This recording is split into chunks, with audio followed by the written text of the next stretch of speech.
જય શ્રી કૃષ્ણ બધાને. અને આજે તો ઘણા દિવસ પછી મિની બ્લોકની શરૂઆત કરી દીધી. અને આજે તો ભાવનગર જવાનું હતું ને એ પણ રોરો ફેરીમાં જવાનું હતું. અને પછી તો હું ટિકિટ લઈ લીધી અને બેસી ગયા રોરો ફેરીમાં. અને આ પાર્કિંગ છે રોરો ફેરીનું, બહુ મોટું પાર્કિંગ છે. અને પછી તો આવી ગયા ઉપર આપણે.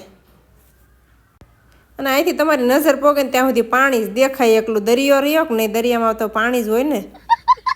અને એમાં પાછું ઉપર પવન બહુ સારો આવતો હોય. અને મારી જેમાં બધા ઉપર પવન ખાવા જઈ આવ્યા છે. અને અહીંથી સુરતથી તમને 4 કલાકમાં જ ભાવનગર પોગાડી દે. અને આ મને તો મશીન જોઈને ચક્કર આવતા હતા, કેવડા કેવડાના મશીન છે. અને પછી તો અંદર બેસી ગયા, પણ આજ મને છે ને થોડાક ફેર ચડતા હતા ને એવું થતું, એટલે પછી મુંજારો થાય ઉપર વહી આવ્યા. ઉપર જાય બધું નાસ્તાનું ને એવું બધું છે, પણ આપણે કંઈ નાસ્તો ન કર્યા.